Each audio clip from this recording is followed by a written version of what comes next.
Hallo und herzlich willkommen zurück zu einem neuen Fei Online Let's Play. Und heute, keine Sorge, letzte Erkundungsfolge, ich weiß, aber es hat auch einfach recht lange gedauert, hier alles mal durchzugucken. Wir sind jetzt hier in dem lila Ahornschnee, heißt das Gebiet, in dem wir jetzt hier sind. Optisch sieht es am ehesten nach Astria aus, nach unserem Verständnis von Astria, aber wir haben ja schon gesehen, die Gebiete an sich sind eigentlich wirklich ganz anders, also vermutlich wird es hier ähnlich sein. Also, fangen wir an. Hier haben wir direkt neben mir den östlichen Purpur-Ahorn. Unter mir ist der Pilzwald. Dann hier ist der Eingang zur Elfenhöhle, der Eisglockensteinwald, die Maschinenwerkstatt. Hier oben sind die Ahnengräber. Dann hier haben wir das Rodeldorf, ein Skigebiet. Hier unten ist Snowfield Bandit Village, also Schneefeld-Banditendorf. Hier oben ist Sandy Quan. Hier oben ist die Pfarrerbrücke. Hier ist der Matsumoto-Hügel. Hier unten ist Qingmingtan, was auch immer das bedeutet. Hier oben ist Eingang zur Lin Zifeng-Höhle. Oben links ist der Westlila Ahorn.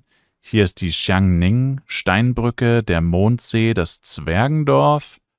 Und genau, das andere beide sind wieder Gebietskennzeichnungen. Ja, das Gebiet ist auf jeden Fall ein bisschen kleiner, beziehungsweise eher länglich. Das heißt nicht ganz so breit. Das hier sieht aus wie Valentinsdeko, oder? Irgendwie schon. Okay, hier sind auf jeden Fall Pilze, aber keine Monster. Weil die Monster manchmal echt lange brauchen, um reinzuladen. Und hier ist einfach Vogelzwitschern. Warum ist hier Vogelzwitschern in einem Schneegebiet? Das ergibt keinen Sinn. Okay. Hier sind irgendwelche random Steine. Ah, und hier müsste auch der Dungeon sein. Dann sind wahrscheinlich nicht random die Steine, sondern gehen wahrscheinlich zum Dungeon. Ist das hier unter mir wahrscheinlich der Dungeon-Eingang, oder? Sieht ganz danach aus. Oh. Das ist doch die Secret Room-Musik. Mhm. Okay, dann... Oh, was ist... Ah, das sind Quest-Items. Ah, nee, das sind noch Monster. Was ist das hier? Das sind wieder so NPC-Monster, das sieht man sofort an dem Icon. Die sind hier als Schneeviecher verkleidet. Ah, Moment, so ähnlich haben wir die, glaube ich, schon mal gesehen, ja. Die gibt es in anderen Variationen, haben wir die schon mal gesehen. Okay. Ja, also nochmal zur Erklärung, warum ich hier die Map abfliege. Ah, hier sind sie noch mehr davon. Ist einfach, ich weiß nicht, wie lange wir hier spielen werden. Ja, ich bezweifle halt, dass ich sämtlichen Content organisch sehen werde. Also ich weiß es nicht, aber ich denke jetzt nicht, dass ich hier so viel spielen werde, dass wir in jeden Dungeon oder so mal reinkommen und alles mal sehen werden. Und deswegen war halt mein Gedanke, naja, bevor ich hier entweder keinen Zugriff mehr habe, aus welchen Gründen auch immer, oder ja, auch einfach, keine Ahnung, irgendwas anderes passiert, man weiß es ja nicht, kann man es so auf jeden Fall schon mal für die westliche Welt festhalten, sozusagen, was hier so alles abgeht. Und ja, wir haben Zugang, weil ich noch gefragt wurde, also es ist so, das größte Problem ist halt, dass du einen NetEase-Account brauchst. Hier sind Trankfoma. Das habe ich, glaube ich, schon mal in einem Video erklärt oder im ersten Video. Das ist tatsächlich die größte Schwierigkeit. Da gibt es auch nicht viele Anbieter für. Also ein paar, die halt sehr fishy aussehen, wo du halt höchstwahrscheinlich gescammt wirst. Und dann kann man irgendwie das habe ich aber noch nicht gemacht, deswegen kann ich dazu nichts sagen, gibt es halt bei NetEase selber die Möglichkeit, sich gewisse Domains zu sichern. Du brauchst halt aber eine chinesische Telefonnummer, um einen Account zu verknüpfen bzw. zu erstellen. Und daran scheitert es halt bei so ziemlich jedem. Also es gibt auch YouTube-Tutorials. Kam mal letztens dieses MMO raus, Where Winds Meet oder so heißt das, glaube ich, auf Steam. Und das gab es davor halt nur in China. Und da wollten es Leute halt auch spielen, ne? Und die hatten dann das gleiche Problem. Es lief auch über NetEase. Also fast alles im Gaming läuft irgendwie über NetEase in China oder sehr viel. Oder beziehungsweise NetEase ist auch ein großer E-Mail-Anbieter einfach. Also die E-Mail-Adresse, die man für NetEase-Accounts braucht, ist auch zeitgleich die NetEase-E-Mail-Adresse. Das ist, keine Ahnung, das hängt irgendwie alles miteinander zusammen, weiß ich auch nicht so genau, warum das so ist. Auf jeden Fall, das ist ein Monster, by the way. Der Typ sieht aus wie der NPC, wie der Vater von der Cinderella. Hier ist das Skigebiet übrigens. Oh, hey, das sind die Snow Monsters, oder? Nee.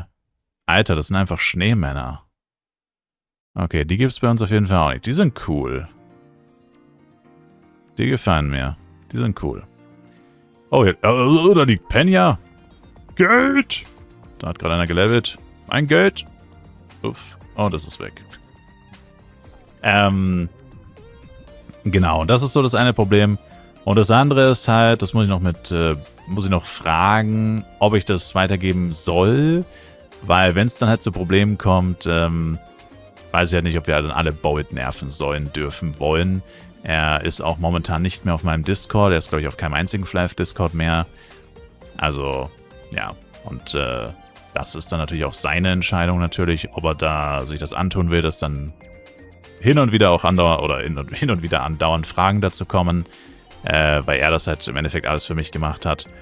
Und ja, deswegen ist das auch nicht meine Entscheidung tatsächlich alleine. Habe ich aber tatsächlich noch nicht gefragt. Muss ich noch machen. Aber wie gesagt, ohne einen NetEase-Account, ja, ohne eine chinesische Festland-Telefonnummer, also im Endeffekt braucht ihr jemanden, der euch den kompletten Account einrichtet. Von NetEase selber könnt ihr, soweit ich das verstanden habe, nur die Domain kaufen. Und das heißt, ihr braucht so oder so irgendjemanden, der Zugriff auf einen chinesischen Account hat oder eine chinesische Telefonnummer.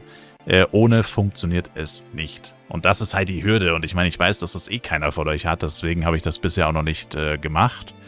Weil es euch nicht viel bringen würde. Also selbst wenn ihr es hinbekommt, das Game zu downloaden, was auch ziemlich einfach ist eigentlich, ff.163.com, das ist nicht das Problem. Das Problem ist, den Server einzustellen.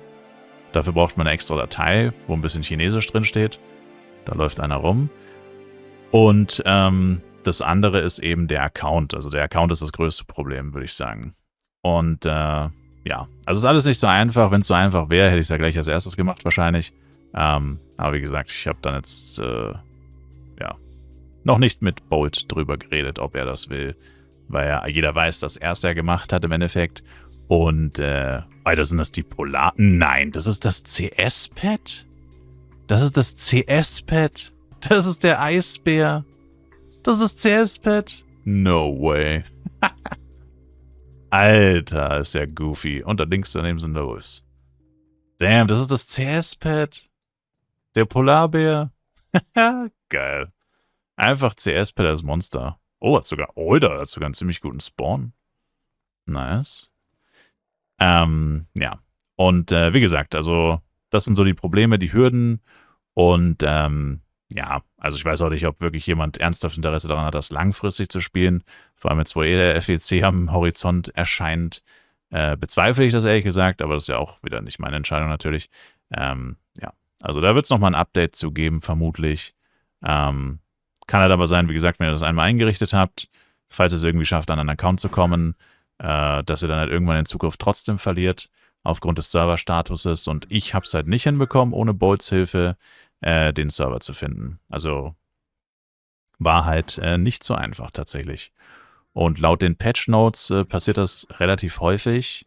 Es müsste jetzt auch bald wieder passieren. Also könnte sein, dass ich jetzt nächste Woche schon wieder den Zugang verliere und dann wieder auf Bolts Hilfe angewiesen bin. Und das meine ich halt damit. Und ja, das dann halt nicht... Ich meine, weißt du, wie viel von euch ernsthaft Interesse daran hätten, hier zu spielen? Aber wenn dann halt jeden Tag oder, nein, nicht jeden Tag, aber alle 2 Wochen dann an einem Tag 20 Leute immer zu Bolt kommen, kann ich mir schon vorstellen, dass er da keine Lust drauf hat, ehrlich gesagt. Hätte ich, ehrlich gesagt, glaube ich auch nicht.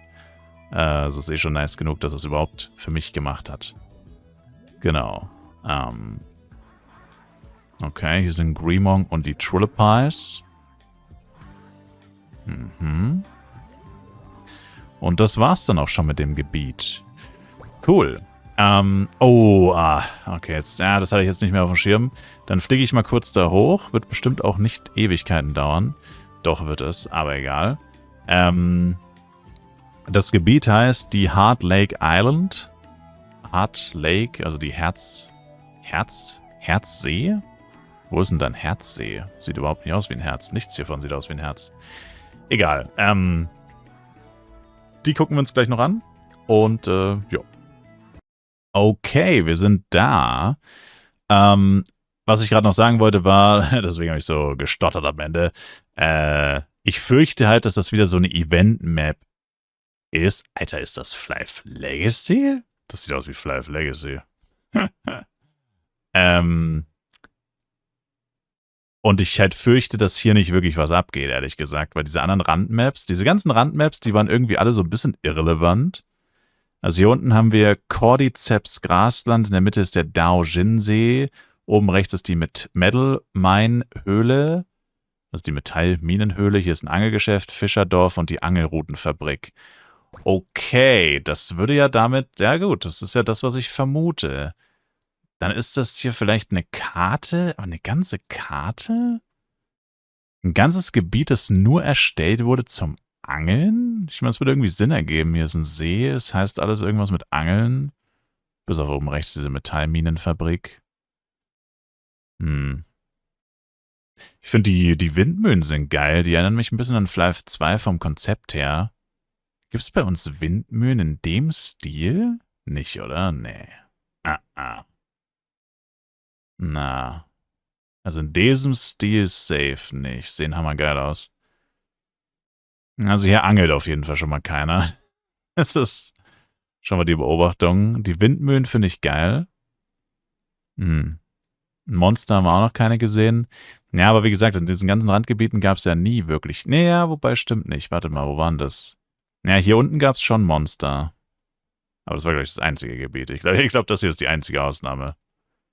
Genau, also diese ganzen Randgebiete hier am Anfang, meine ich, die ganzen grünen Randgebiete sozusagen, die waren doch recht unspektakulär. Oh, da kann man nicht weiterfliegen. Oh, okay. Oh, wie kommt man dann da rein? Wahrscheinlich dann über den Weg da hinten. Mist. Okay, dann bin ich mal gespannt. Ich bin jetzt die ganze Zeit in unsichtbaren Wänden hängen geblieben, als ich dran vorbeigeflogen bin. Nur muss jetzt nochmal einen kleinen Bogen außen rumfliegen. Und das wirkt ja ganz schön geheimnisvoll. Was ist denn dann da drinnen, wenn ihr das hier so... Oh, ach, man kann da gar nicht reinfliegen. Ach, das ist das Problem. Ach so. Okay, dann schauen wir nur mal kurz rein. Ich weiß leider kein Blinkpool. Das ist so der Moment, wo ich Blinkpool vermisse, ne? Aber es sieht tatsächlich auch wirklich so aus, als wäre es einfach halt wirklich eine Mine. Es erinnert so ein bisschen an die Dekans-Mine, nur deutlich größer, aber und ein bisschen hässlicher vielleicht. Ja, wobei die Dekans-Mine ist schon echt hässlich. Also sieht jetzt auch nicht so viel schlimmer aus. Ja, okay. Scheint jetzt nicht wirklich was drin zu sein. Aber wieder so Kristalle, allerdings ohne Interaktionsding. Wenn ich drüber hover, passiert mit meinem Mauszeiger gar nichts. Könnte also darauf hindeuten, dass man dafür ein bestimmtes Werkzeug erst braucht.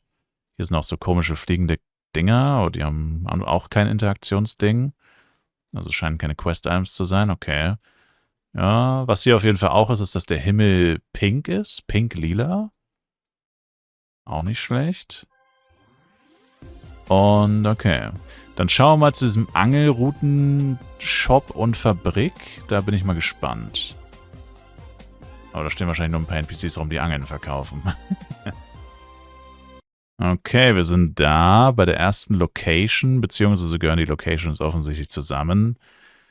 Wieder Windmühlen am Start. Das sind die kleinen. Die kennen wir, genau. Das sind die kleinen von uns und das sind diese riesigen. Also die sind hammergeil. Ja, wie ich es mir schon dachte, hier steht einfach nur ein NPC. Ah, hier ist auch ein Zugang zu dieser Mine. Genau. Können wir kurz mit dem quatschen. Mal gucken, wie die Angeln aussehen. Oh. Okay. Kein Händler. Ich dachte, das ist ein Händler. Fishing Shop steht auch daneben. Okay. Kann sein, dass man noch irgendeine Bedingung dafür erfüllen muss. Also ich meine, die Tatsache, dass hier niemand ist, scheint darauf hinzudeuten, dass das vermutlich komplett irrelevant ist. Wäre lustig, weil es bei uns ja auch komplett irrelevant ist. Wer zum Teufel angelt in Flife Universe? Ich sag's euch. Niemand. Ja, doch schon ein paar Leute. Aber so gut wie niemand. Okay, und hier steht auch nur ein NPC. Da ist nochmal irgendein Store. Was steht da drauf? Grocery Store. So ein alter Sack. Oh, okay, der hat ein paar Auswahlmöglichkeiten. Was sagt der denn? Ich möchte die Angelrangliste sehen, ist das erste. Oh mein Gott, ist das wöchentlich? No way. Oh, das mag er gerade gar nicht, das Bild. Was zum Teufel? Wieso? Oh, der mag das gerade gar nicht. Wow. Also rechts ist Gilde. Dann, das ist die Punktzahl, das ist die Klasse, links sind die Namen. Aber was ist das hier? Das mag er nicht. Schnellstes Ranking und am besten bewertet. Ach so, der zeigt nur 10 Leute an, deswegen wahrscheinlich. Okay, also weiß man, aber das muss ja fast wöchentlich sein. 353 Punkte, das wird ja wohl kaum Alltime sein. Okay. Und was sind die anderen Auswahlmöglichkeiten noch? Ich möchte eine Flamefish-Haustierkarte einlösen und Einführung in den Ablauf eines Angelwettbewerbs. Okay, das ist der NPC für den Angelwettbewerb. Der verkauft einem das nicht, der bringt einem das anscheinend auch nicht bei. Okay. Ja, aber gut, Angelwettbewerb und anhand der Teilnehmer bzw. Punktzahl würde ich jetzt fast mal schätzen, dass das auch vielleicht so in die Richtung Regenbogenrennen geht. Vielleicht dann nur einmal wöchentlich stattfindet, aber das ist so, ich kann es nicht oft genug sagen, die denken irgendwie so utopisch, weil die brauchen doch keine komplette Karte. Stell dich mal vor, die hätten für das Lifestyle einen kompletten Kontinent erschaffen. Gut, es ist jetzt verhältnismäßig eine relativ kleine Karte. Na gut, klein eigentlich nicht. Ich meine, gut, wir waren jetzt nur ganz kurz in der Mine. Die Mine ist halt noch relativ groß. Ich meine, leer wird es eher treffen. Klein ist das falsche Wort, es ist eher wieder leer. Und das ist halt, wie gesagt, das verstehe ich halt nicht. Du machst doch keine gesamte Karte für einen Angelwettbewerb. Weil hier, wie viele NPCs haben wir gesehen? 4. Einer vor der Mine, einer hier, das waren sogar nur 3. Hier steht wahrscheinlich noch ein 4. Ne, hier steht keiner. No way. Hier steht kein einziger NPC. Das ist halt einfach nur crazy. Also ich weiß nicht, wie man jemals auf die Idee kommt. Ich meine, wie gesagt, ich weiß nicht, was hier jemals passiert ist in der gesamten Vergangenheit. Das Spiel ist uralt. Also kann man jetzt so einfach auch überhaupt nicht bewerten. Das ist wie, wenn ich jetzt Live PC starten würde und ich würde einfach, keine Ahnung, anfangen, alles schlecht zu reden und ich weiß aber gar nicht, warum die Dinge so sind, wie sie sind. Deswegen probiere ich hier relativ positiv oder neutral zu bleiben, weil es wird bestimmt einen guten Grund dafür geben, dass hier keiner ist. Ich kenne ihn halt nicht. Und wenn ich ihn kennen würde, würde ich es wahrscheinlich verstehen. Ne? Aber all diese Dinge werden wir vielleicht noch erfahren. Mal gucken. Also, wir fliegen zur nächsten Karte. Die ist aber tatsächlich relativ klein. Sogar sehr klein. Also, die ist wirklich klein. Und dann haben wir hier die Haustierinsel. Oh Gott. Also, da will ich jetzt echt nicht... come on. So, wir sind eingetroffen. Ja, also Haustierinsel, rein vom Namen her kann man sich, denke ich, schon denken, wie irrelevant die sein dürfte, wenn die Fischerinsel oder die, was war es, Heart Lake Island, also die Herzseeinsel, auf der es offensichtlich alles ums, okay, lesen wir erstmal die Namen, alles ums Angeln gibt sozusagen. Wenn die schon irrelevant ist, wie irrelevant muss dann die Haustierinsel sein, vor allem wenn sie auch noch so klein ist? Also, dann schauen wir mal. Wir haben oben, ganz oben ist der Haustierwald. Das ist die Sterneninsel, die tatsächlich auch die Form von einem Stern hat. Hier ist Sterne und Mond. Das ist die Mondinsel, sichelförmige Mondinsel. Und hier haben wir noch den lila Kirschbaum. Ja. Yeah. Und ist hier auch irgendwas? Oder fliegen wir mal in den Haustierwald?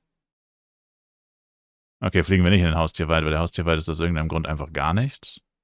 Ich dachte, das zeigt auch dieses NPC-Camp hier, aber das ist einfach nur random.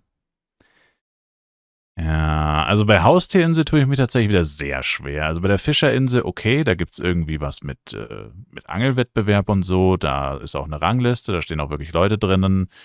Aus irgendeinem Grund werden nur 10 Leute angezeigt. Der letzte hatte auch 393 Punkte und nicht 0. Also höchstwahrscheinlich gibt es noch einige weitere Leute, die irgendwas zwischen 0 und 392 hatten.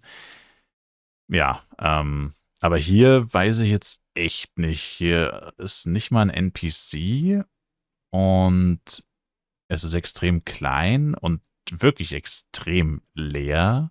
Ich meine, diese sichelförmige Mondinsel, also hier müssen irgendwelche Events oder so stattfinden. Das ist wie so, du wachst so im Krankenhaus auf, alle Menschen sind weg und du bist der einzige Mensch und du untersuchst quasi so ein Gebiet und du verstehst, hier steht jemand. Moment. Hier steht jemand. Das ist ein anderer Spieler. Die ist wahrscheinlich seit dem letzten Haustier-Event hier. AFK. Servus. Arranger. Coole Frisur. Das ist echt eine coole Frisur. Damn. Cool. Okay, gefällt mir. Okay, ich nehme alles zurück. Ich verstehe es jetzt. Nee, keine Ahnung. Irgendwas muss hier stattfinden, anders ergibt es keinen Sinn. Oder vielleicht leveln hier Haustiere schneller auf der Insel und es ist wirklich einfach nur so just for the lols, dass du einfach nur rumlaufen kannst mit einem Haustier. Hier ist ein NPC. Der einzige NPC auf der Karte ist hier ein Angel. Also die fallenden Kirschblüten, die nur beim Baum fallen. Das ist aber auch eine coole Mechanik, die wir nicht haben. Leider sind die Blüten, die auf dem Boden liegen, wieder sehr 2D. Aber das ist dem Alter des Spiels geschuldet. Aber das ist cool. Die fallen nur bei dem Baum. Das finde ich cool. Na gut, dann reden wir doch mal mit dem Kollegen hier. Er hat auch wieder ein Auswahlmenü. Lass mich raten, Rangliste. Aktuelles Haustier freigeben, Austausch. Man kann ohne Brüder leben und allein durch die Welt wandern. Man kann ohne Frau leben, ein Leben in Einsamkeit führen. Aber man kann unmöglich ohne Haustier leben. Es wäre ein peinlich, ohne ein Haustier an der Seite durch die Straßen zu gehen. Austausch? Oh. Legen Sie die Haustierkarte vor. Haustiereier einlösen. Mit einem Rechtsklick oder durch Abziehen von Geld lässt sich die Haustierkarte in den Rucksack packen. Verschiedene Arten von Haustierkarten können gegen verschiedene Arten von Haustieren eingetauscht werden. Sobald das Haustierei schlüpft, erhalten Sie ein entzückendes Babyhaustier. Ah, also kriegt man... Achso, das ist der Pet-NPC im Endeffekt, wenn ich das so verstehe. Okay. Also du musst hier wahrscheinlich hin, um ein Pet zu kriegen. Und das war's wahrscheinlich. Das ist wahrscheinlich die komplette Funktion dieser Insel. Dass einfach nur dieser NPC hier chillt. Okay. Ja, da sind wir wieder beim Thema, etwas übertrieben, dafür eine komplette Insel zu erschaffen, ne? Ja, würde ich jetzt, wenn ich da, keine Ahnung, Manager, Ressourcenverwalter wäre, würde ich das jetzt wahrscheinlich nicht so machen. Aber ich meine, vielleicht ist das gar nicht so viel Aufwand. Vielleicht ist es ja gar nicht so viel Aufwand. So, und jetzt fliegen wir quasi vom Prinzip her zu unserem St. Morning, also das zweitniedrigste Gebiet müsste das ja sein. Es heißt hier die Taiku-Prärie. Also, weil hier unten ist ja im Endeffekt Flaris. Gut, dann hier ist das Riga-Königreich, das gibt es bei uns halt nicht. Also das hier müsste so mehr oder weniger der chinesische Bruder von St. Morning sein, vom Prinzip her oder vom Levelgebiet zumindest her. Und uns erwartet schon wieder ein absolutes Feuerwerk hier. Was auch immer das sein soll, keine Ahnung. Auf jeden Fall ein riesenfetter Baum. Der Platz sieht mehr wieder nach Flaris aus, tatsächlich. Und ist hier was oder ist das wieder einfach nur irgendwas Riesiges und ich verstehe den Sinn noch nicht? Na, es ist einfach nur ein leerer Platz, der einfach aber gigantisch ist. Und hier absolutes Feuerwerk, irgendwelchen explodierenden Fässer. Also wenn ich es nicht besser wüsste, würde ich sagen, das ist doch noch von Neujahr oder so. Aber es kann auch sein, dass es immer hier so aussieht. Ich habe keine Ahnung. Was cool ist, hier sind auch Dungeons auf der Karte und zwar einige. Das heißt, wenn wir es hier hinschaffen und hier müssten wir es ja relativ schnell schaffen, hoffentlich, können wir hier auf jeden Fall auch ein paar Dungeons betreten. Okay, also der hier direkt neben uns ist der Eingang zum Dark Demon Gefängnis. Dann hier ist der Schneeland-Eintrag. Achso, nee, das ist das Gebiet. Oh, mein Fehler. Okay, mein Fehler. Dann hier sind die Drachenknochen. Heiligtum von Monaco in der Mitte. Hier unten ist Sai Sikis Zauberkreis. Dann haben wir hier Yankun. Oben der Frühlingsgebetsbaum. Ah, okay, Frühlingsgebetsbaum. Dann Yannas visuelle Wasserquelle. Hier ist der Monaco-See. Eingang zum Schattenfall Tiefenreich. Der dunkle Lichtkastensumpf. Eingang zum Mad Flame Camp. Dann hier unten ist das Guangjia Heiligtum. Und hier haben wir noch Strand Sonnenblumengarten. Okay. Also die Dungeons klingen pervers. Also halt wirklich so, wow, Dark Demon und okay, chill, Bro. Hier sind Piggy Turtles, hier sind Waxax. Okay, das ist auf jeden Fall Feuerwerk, ja. Yeah. Chinesisches Feuerwerk, yeah. Ich weiß nicht, ich denke eher, dass das immer hier sein wird, weil warum würdest du hier eine Neujahrsdeko platzieren und sonst nirgendwo auf der Karte? Also ich glaube eher, dass das tatsächlich zu dem Gebiet gehört, aus irgendeinem Grund. Ich verstehe zwar nicht wieso, aber Fefans, die haben wir, glaube ich, noch gar nicht gesehen. Nyang-Yangs. Okay, vielleicht ist das eher das chinesische Flaris und was auch immer das da unten ist, ist das chinesische, was auch immer da unten ist. Das sind wieder so, oh, hier stehen tatsächlich einige Spieler. Okay, hier sind einige Spieler, da fliegt auch einer rum. Okay. Ja, macht Sinn eigentlich, dass die Highest-Level-Gebiete, da war ein bisschen was los. In Astria oder in dem Schneegebiet war ja auch ein bisschen was los. Flaris vor allem sehr viel los. Hier sind noch wieder Rehe. Macht schon Sinn. Niedrigstes und höchstes Gebiet ist da am meisten los ist. Hier sind auch noch einige Leute am Questen, am Leveln wahrscheinlich. Okay, Alter, dem sein Fluggerät ist halt ungefähr 10-mal so schnell wie meins. Naja, gut, 10-mal ist übertrieben. 2-mal wahrscheinlich. Hier sind auch wieder irgendwelche Quest-Items. Da ist der eine Dungeon. Dann ist hier der Monaco-See. Und der nächste Dungeon. Oh, fliegen die zu dem Dungeon? Da fliegt noch einer. Okay. Übrigens, was lustig ist, der Messenger hier ist auf E. Wie bei uns. Ziemlich cool. Okay, was mir auch gefällt, sind diese Bäume. Die Windmühlen. Also ein paar von den Designelementen ohne Spaß. Luftschiff, was ein Zeppelin ist. Auch nicht schlecht. Ein paar von diesen Designelementen könnten wir uns einfach klauen, bin ich der Meinung nach. Es ist ja auch live, also ist ja nicht wirklich geklaut, oder? Ja, ist tatsächlich schwierig, weil das gehörte ja nicht Gala im Endeffekt, das Spiel. Also ich weiß nicht, wie genau die rechtlichen Bedingungen sind, das weiß ich jetzt natürlich nicht. Aber grundsätzlich ist das ja den ihr Game, das nur auf der gleichen IP basiert. Das heißt, genau das dürften wir wahrscheinlich nicht. Also Gala könnte wahrscheinlich fragen, dürfen wir die IPs benutzen? Nicht die IPs, die Texturen und so weiter, die Häuser und whatever, Pink Roach. Aber, naja, ich weiß, ehrlich gesagt, kann ich mir gar nicht vorstellen, dass die wirklich aktiv im Austausch miteinander stehen. Also, ehrlich gesagt, ich bezweifle, dass die aktiv im Austausch miteinander stehen. Aber auch das ist nur eine Vermutung, das kann ich natürlich unmöglich wissen. Ich denke, niemand weiß das, außer Leute, die bei Gala arbeiten und mit dem Thema vertraut sind. Und da die meisten wahrscheinlich nicht mehr arbeiten, die damals dafür zuständig waren, das sind doch nochmal neue Monster hier. Irgendwelche Waldgeister oder so, die gibt es auch nochmal in Pink. Okay. Ups. Oh, ja. Naja. Okay, hier sind irgendwelche Bäume, die man mit einer Rodney-Axe runterholzen kann. Und dann haben wir noch diese Insel da drüben. Das ist der Turm von der Stadt, oder? Oder gehört das noch hier dazu? Ach so. Nee. Nee, doch, das müsste die Stadt sein. Ja, genau.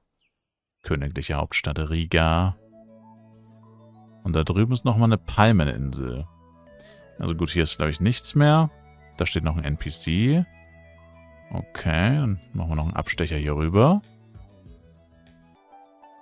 Okay, ja, ist im Endeffekt wieder so eine Strandurlaubsinsel mit dem Sonnenblumenfeld drauf. Aber erschließt sich mir jetzt auch nicht so ganz, was hier wirklich dann der Sinn von dem Ding ist. Wieder mal, wie so oft. Ich meine, es heißt literarisch Strand-Sonnenblumengarten, also es ist zumindest wortwörtlich das, was draufsteht. Das ist schon mal gut. Aber kein einziger NPC, keine Spieler, ein paar Quest-Items vielleicht. Oder Quest-Interaktionsgegenstände. Der Dungeon erinnert ein bisschen an Saint Morning Ivilis, oder? Ja. Yeah. Wow. Wow. Warte mal. Haben wir uns den durchgelesen? Hold up. Das ist der Eingang zum Hawaii Beach Race. Oh, Spaß, ich fliege da jetzt rein. Oh, was? Das nenne ich doch mal ein Portal. Oh, oh. Was passiert jetzt? Oh mein Gott, ich bin so tot. Okay, es passiert einfach gar nichts. Ja, ist wahrscheinlich gerade geschlossen oder so. Oder ich bin zu niedrig. Wartet mal, ich fliege nochmal dagegen. Ich muss den Übersetzer bereithalten. Ich fliege nochmal dagegen und probiere das zu lesen, was da oben stand.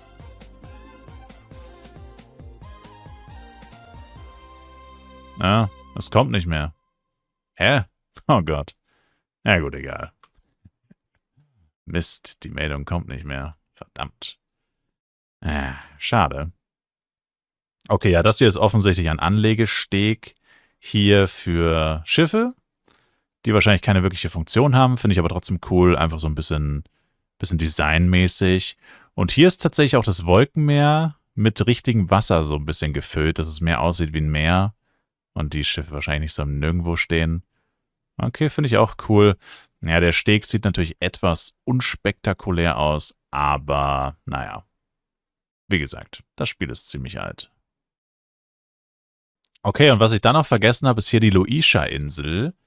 Anscheinend, zumindest kann ich mich nicht daran erinnern. Wolkenwüste haben wir hier in der Mitte. Hier ist das Inspektionslager, unten das Abenteuercamp. Dann haben wir hier noch 2 Dungeons. Und zwar Eingang zu den Sandigel-Ruinen. Hier haben wir den dunklen Höheneingang. Und das Gebiet heißt die sanderodierten Hügel. Ja, es ist ein ganz kleines Gebiet. Es ist hier noch mit dran. Ich weiß nicht, haben wir das vergessen? Habe ich das vergessen? Habe ich das übersehen? Ich weiß es nicht. Ich kann mich auf jeden Fall nicht daran erinnern, dass wir hier waren. Diese schwebenden Inseln finde ich cool mit dem runterlaufenden Sand. Also ich finde, inspirationstechnisch kann man hier auf jeden Fall ein bisschen was mitnehmen. Ich denke, was einem jetzt wirklich aufgefallen ist, jetzt wo wir wirklich die gesamte Karte einmal abgeflogen sind, was sehr lange gedauert hat, ich weiß. Für mich hat es noch viel länger gedauert als für euch, by the way. Ich denke, was man hier gelernt hat, ist auf jeden Fall, dass man die Gebiete doch deutlich vielschichtiger gestalten kann. Also mit doch noch mehr Abwechslung. Ich finde, Asrian Flav Universe ist wirklich so ein Negativbeispiel.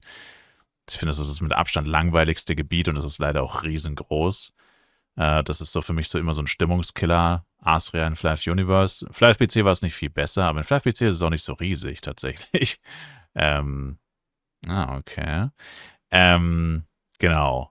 Und grundsätzlich, finde ich, haben sie hier eigentlich einen besseren Job gemacht, würde ich sagen. Was halt hier wirklich sehr negativ auffällt, ist sehr viel totes Gebiet, was ich auch immer kritisiere. Und das würde ich hier natürlich in Grund und Boden kritisieren, weil die schiere Größe dieser Inseln und der leeren bzw. toten Gebiete ist Wahnsinn. Also es grenzt schon wirklich an Ressourcenverschwendung.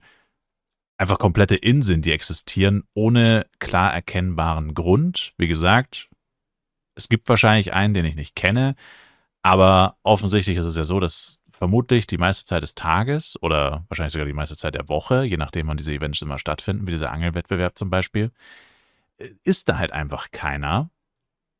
Alle sind, wie immer in Flav, in Flaris. Und ja, dann stellt man sich natürlich die Frage, warum hat man sich dann die Mühe gemacht, solche riesigen Dinger rauszupacken? Damals war es vielleicht nicht so klar, es ist ja immer so, das Spiel, wie das Spiel gespielt wird, was die Spieler tatsächlich machen, da kann der Entwickler sich noch so sehr Mühe geben.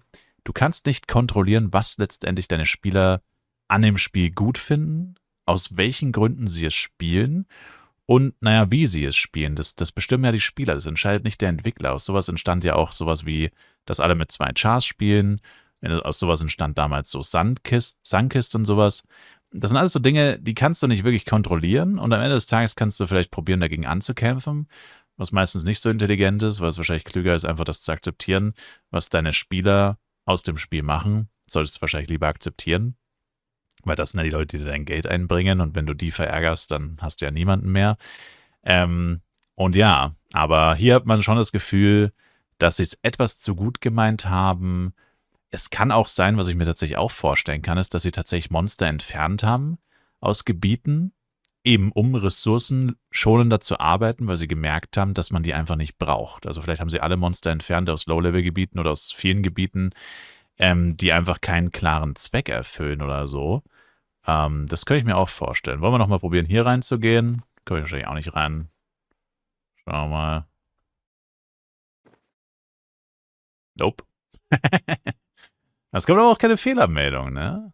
Ja, braucht man wahrscheinlich eine Quest oder so. Okay. Das bedeutet jetzt, dass wir fertig sind mit der Map-Erkundung. Ich hoffe, es hat euch trotzdem gefallen. Also ich fand es super spannend, super interessant. Ich weiß, dass es sehr lange war, aber ich meine, zieht euch die Karte rein. Das ist halt wirklich eigentlich wie die Fly of Universe Karte, kann man sagen. Pi mal Daumen. Ich würde schätzen, sogar ein kleines bisschen größer, ehrlich gesagt, aber es hängt jetzt wahrscheinlich auch mit meinem langsamen Fluggerät zusammen, dass ich es etwas übertreibe, weil ich halt wirklich extrem langsam unterwegs bin, plus die Karten auch wirklich groß sind. Das ist natürlich eine schlechte Kombination. Aber ja, ist schon auf jeden Fall sehr, sehr groß. Wie gesagt, mir hat Spaß gemacht. Jetzt haben wir auf jeden Fall einmal die komplette Fly of Universe Open World Karte gesehen. Was wir natürlich daraus gelernt haben, ist, es gibt unfassbar viele Dungeons. Auf jeder Karte im Endeffekt, zumindest auf jeder Hauptkarte, besser gesagt, also auf den Karten, auf denen auch tatsächlich Monster sind und gespielt wird, nicht auf diesen Randkarten. Oder, naja, hier drüben das sind ja auch Randkarten, oder das hier, aber diese ganzen grünen Randkarten, die sind alle gefühlt ohne klar erkennbare Bedeutung. Haben wir das jetzt alles mal gesehen? Und das ist ja auf jeden Fall schon viel mehr, als wir vor einer Woche über dieses Spiel wussten oder generell über Fei Online in China. Und das war ja auch im Endeffekt mein Ziel hier, mehr darüber zu lernen, zu erfahren und natürlich jetzt auch zu spielen wieder. Ja, wir sind Level 12, wir haben noch einen langen Weg vor uns. Und ich freue mich auf jeden Fall. Ich habe richtig Bock und bin gespannt, was uns hier noch alles erwartet. Danke euch fürs Zuschauen. Lasst auf jeden Fall ein Like, Kommentar, ein Abo da und schaut auch im Livestream vorbei. Twitch-Link in der Videobeschreibung. Bis dahin, haut rein. Ciao, ciao.